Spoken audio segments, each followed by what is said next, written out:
basic warm-ups.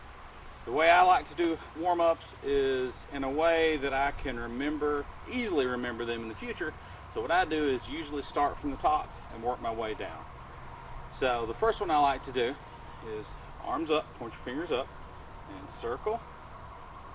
And every time you circle, it gets bigger and bigger and bigger. Don't worry about going fast on this. This isn't exercise or stretch or a warm-up routine about being fast. This is just about getting your muscles warmed up and going. Now this time we're going to go the other way, but as we go the other way, the circle is going to get smaller and smaller. Remember, we're not moving with our wrists or our elbows, we're circling with our shoulders. Okay, good. Now the next one, take your hands, put your fingers here, touching your shoulders. Big circles. We're going to make big circles with our elbows. Again, not concerned with speed. Concerned about just good, fluid motions. Other way. Try your best in these warm-ups not to make any herky-jerky, quick motions like that. If your muscles are not warmed up, that could be bad. There you go, stop. Now, tilt your head to the side. A lot of people will say you don't need to warm up because you're not able to warm up before a real life self-defense situation. I disagree with them. Well, I'm pretty sure that you're not usually able to warm up before a real life self-defense street situation. Now tilt your head back. But that doesn't mean that you shouldn't warm up when you could. Head down.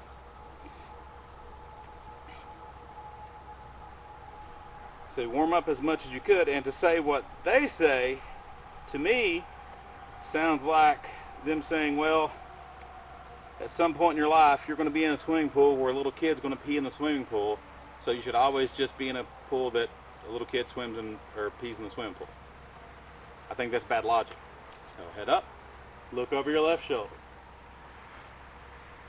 So anytime if you unfortunately ever do find yourself in a real life on the street self-defense situation, tilt your head the other way. Yes, that is true. You will probably not be able to warm up, and your performance will probably suffer for it, and later you may even get some injuries because of it. I know I have.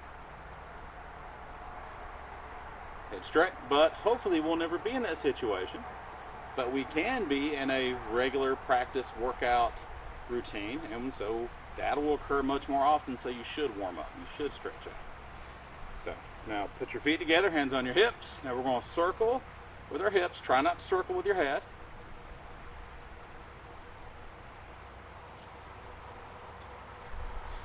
Big circles with your hips. It's called the hula stretch. I think it's obvious why. Other way. I find this a very helpful stretch, especially if for us older people, if you are driving a lot, you're in the car a lot, and my lower back starts to ache after a while, and I think this helps with that. I am not a doctor though, so please consult your physician. So now we're going to move down further. Stand on one foot, and the other foot's going to come up on the toes. From here, circle.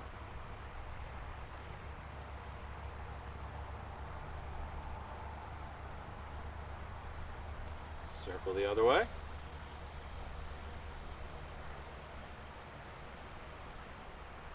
Good. Switch. Circle.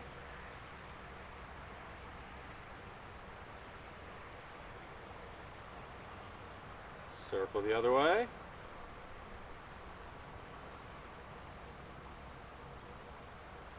Good. Stop. Now we went from head to toe, so now we're going to kind of go back up just a little bit. So hands here, circle the wrist. Circle the other way. I've seen some instructors and some schools do it where they go back and forth and back. That's fine too, whatever works best for you. Just be really careful if you've not warmed up your wrists, stretch those out yet. If you do it very quickly in a jerking sort of motion, it might actually hurt your wrist a little bit, so go slow.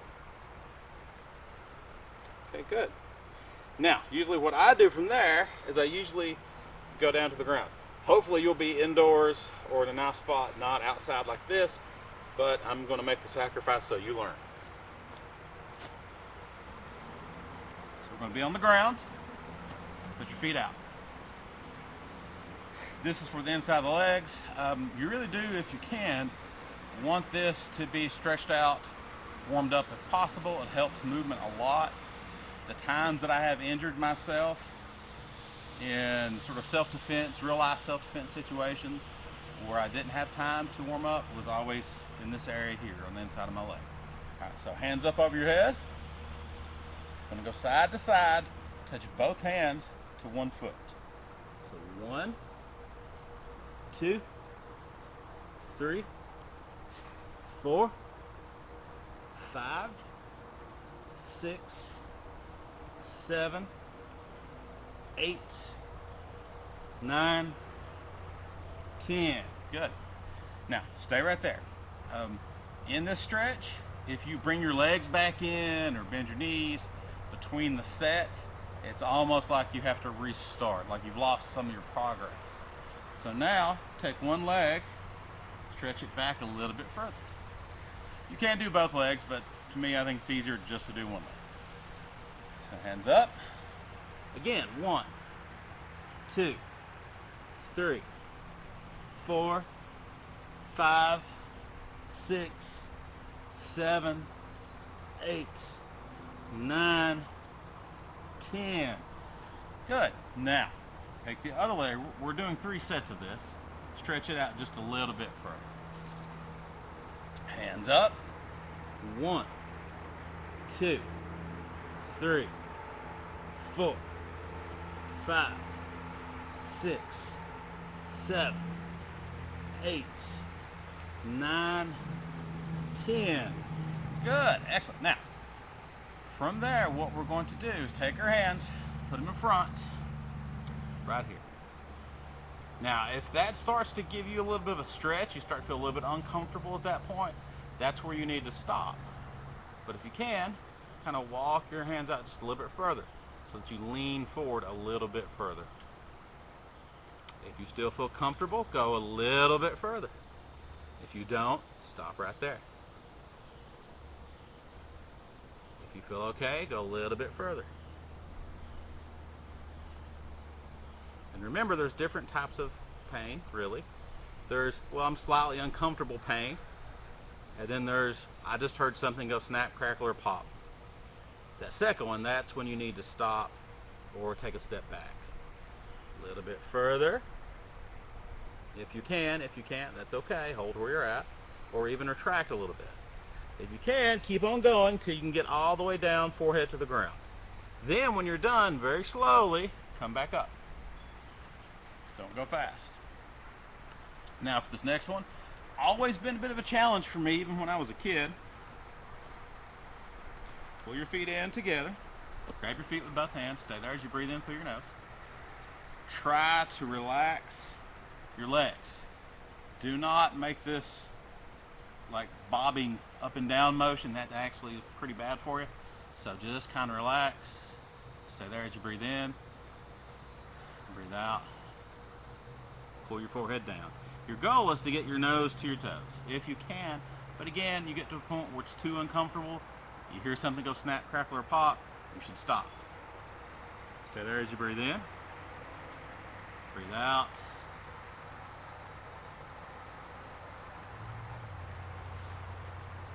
Okay. Usually you want to do that, hold that for about 10 seconds. Further if you need to, or for a longer period if you need to. Or you can do a little bit shorter time and build up to a bigger time if you like. So that's the basic warm-ups. At the end, you could even add squats and push-ups, which is what we do a lot of times in our in-person classes.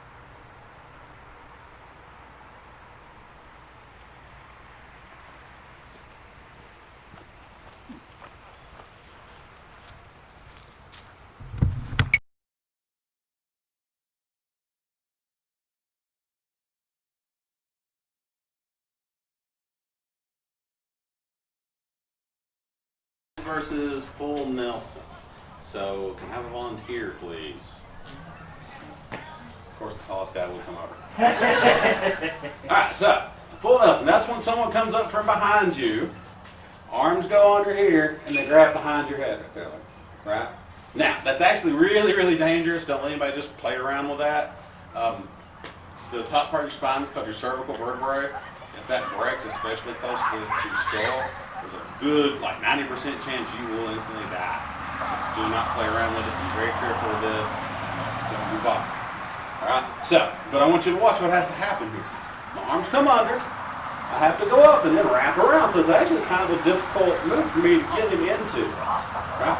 So there's several stages of this. The first stage is as soon as he feels my fingers start to come through right here, he just squeezes his arms together. So imagine that you've got water balloons all through here, right?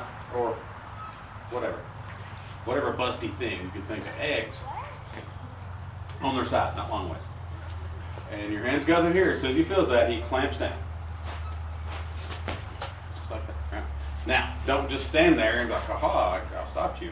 Because eventually they'll pull their hand out and hit you in the back of the head. Or shank you or whatever. So, make sure you get out of there, you move on, you do something else, okay? So that's first stage. Right there, you clamp down. Got it? Okay.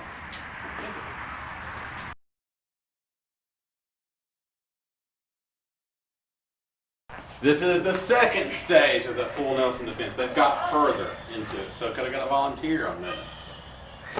All right. Okay, so this one maybe they get just a little bit. Let's turn this way. So you know. So he comes up behind me now to do the full Nelson. He gets a little bit further. Well, that's okay. Maybe he gets here. All right? But he's not to the point all the way yet where he can lock it in yet. Somewhere in between. So plant my arms aside again. Now this one gets a little bit into our seizing, our grasping, our chin knob, our grappling type stuff. So this left arm, because I'm going to use my arm, left arm comes here, holds that one into place. My right hand comes here, grabs his fingers, turns it like this. Right there. Now, if they are sensitive to this move, they got tight tendons or something like that, a lot of times just that will do it. Right? So this is what it looks like. Just do this.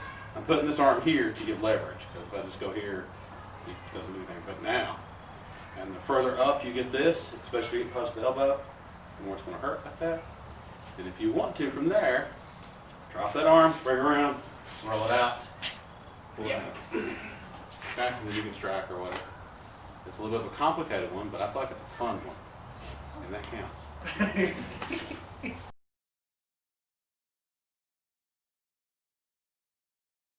Third stage. They've caught you off guard, whatever.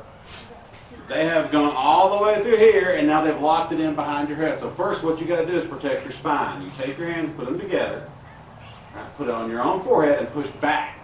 That seems counterintuitive, but you're basically countering the weight of the force they're putting on your spine.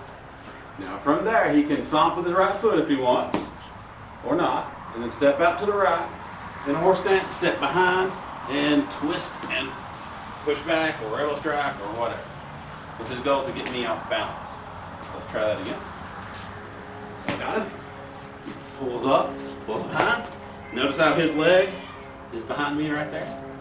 That's so when he pushes or elbows you, just like that. Right? That's when I go back. Make sense?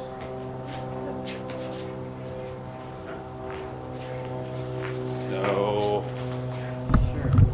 with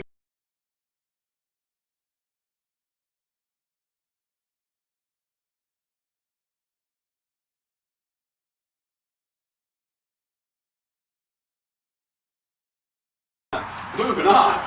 So let's talk about our first self-defense we're going to work on tonight. That's what we call a dragon wing. I'm sure it's close to other names for it. So just to go over it by ourselves, we'll get the motion down. So everybody stand up straight, hands just for training purposes. So your right arm goes up, here, down, and back up. Right? It's like a praying position. You know, it's a prayer.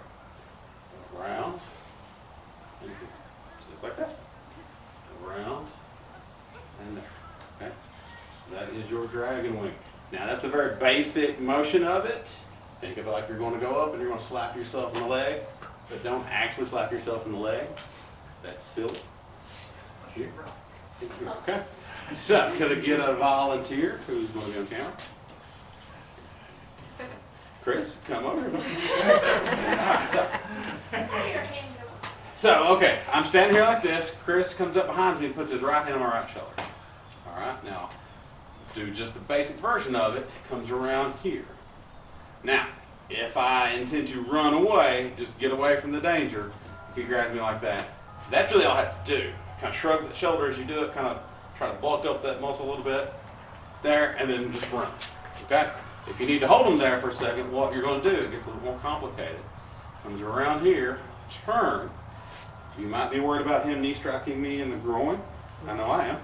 Take your foot, put it on their foot, their toes, or just stick it in front of their knee. Then this goes around here. There's your praying position. Okay? This is the basic. All right. Now from there, I'm going to step in, my elbow on his shoulder, and if once you get more advanced, you don't have to do this. You can just kind of spread it out. All right. So there, and push it down. Okay. So let's do it again. He grabs, goes around here, up, boom, down. Okay, let's do it from another angle. So first, why don't you stand over there? Here. So around here, wrap it around. Now, if you wanted to from here, you could strike and do other things. You could palm strike the head or whatever. But we're going to hold them there for whatever reason. So come here. But you can also take your knee, put it behind their knee. Right. So that's your dragon wing. Grab from behind on the shoulder. Is really similar, but let's say they grab you with both arms, all right? Almost exactly the same. Now, there's a bit of a difference here. If he grabs me with both arms, I'll do exactly the same thing. I just have to make sure my arm has a bigger circle and goes over both of his arms. I don't have to turn now. I mean, you could if you want to like elbow strike or something, but I don't have to pivot in like that. Matter of fact, it's better if you stay out here. From here, you just squeeze in like you're lifting a weight, like a dumbbell. You can strike, you can hit, you can drag and bite. You got these options. You're in an awfully good position for a knee though. Yes, yeah, you've got all kinds of options here, okay? Doesn't matter which arm you use on this. Because he's got me with both arms. I go that way like you just saw, it still works. If I go this way, it still works. The big difference between this one and the first application is, let's say he's grabbing me with just one arm. So he grabs me with one arm. Now, if I go with my right arm, I'm okay. I end up here. If I go with my left arm though, now we're facing each other, he can strike me, he can hit me. So on that one you have to be careful which way to go, which arm you use. Does that make sense? So if it's two arms, it doesn't matter, you can go either way, you're probably safe. Okay?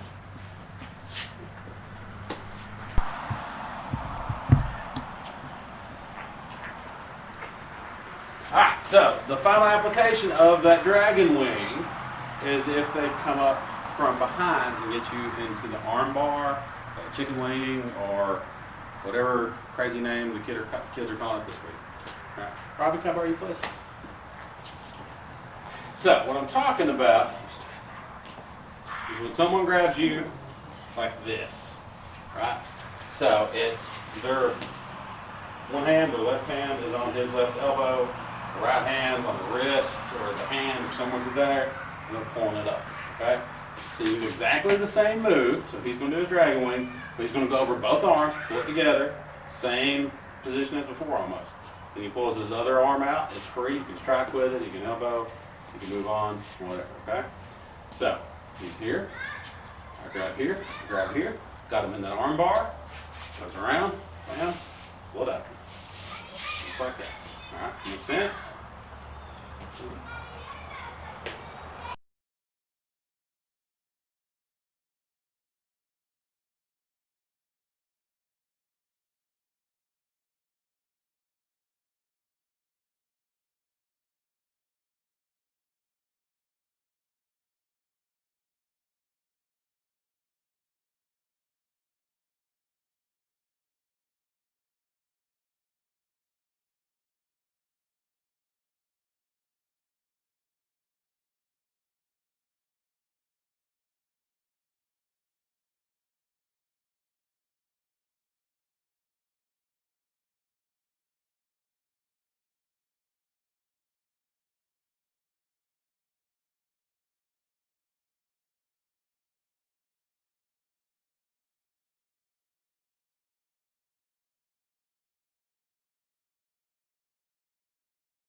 Now, another self-defense for young people is the clamps. This is if someone's coming up, a bad guy, and they're going to grab you. So what you do, these are our two helpers, our two young people here. Take your right hand, grab your own wrist on your left hand. Take your left hand, grab the other wrist. So it's like this. Okay? Now, if you're by yourself and doing this, you could put your clamps, your arms, around something like a post or a street sign or anything you can grab. But if you're with a person, you'll do a clamp chain. So if I'm over here, I'm about to grab her, they do a clamp chain. Now, if I'm the bad guy, I have to pull both of them. Like that. Right? And also, there you go. Don't forget to yell as you're doing that. Yell stranger, or this is not my dad. Right? And if you keep that together, it's very strong. But also, it looks weird. If I'm a bad guy, I'm grabbing you, and strangers are walking by seeing you two are fighting me. They're like, well, that's weird. Maybe there's danger there. Right? But if you're calm and you're just kind of like trying to fight calmly, then that will not send up the signal that you need help. So it's okay to scream, ask for help, tell people this is not someone you know, does this.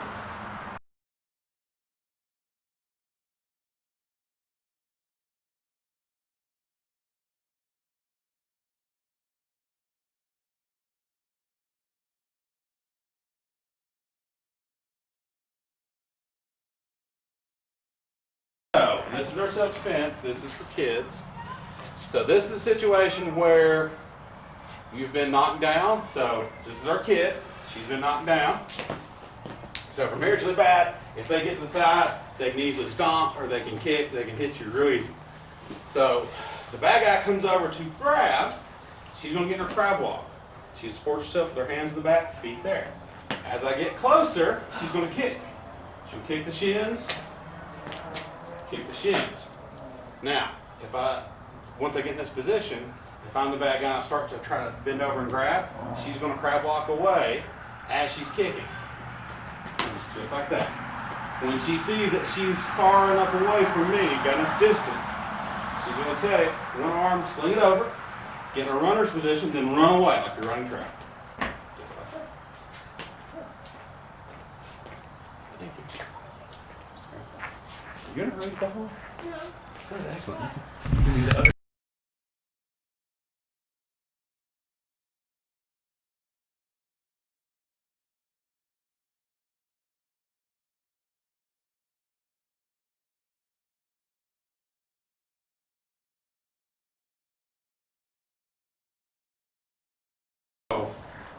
Third self-defense for young people is run in place. So this is against someone coming up behind you, grabbing you from behind, and lifting you up. So when that happens, you're going to run in place, but you're going to kick your feet back every time. So she will be my young person. So you can turn facing that way for me, please? Yeah. So I'm going to come up from behind. I'm going to grab, lift her up. She's going to run in place. When she hits enough or hard enough, I will drop her, and she'll take off running. Yeah, like that. And that is your running place.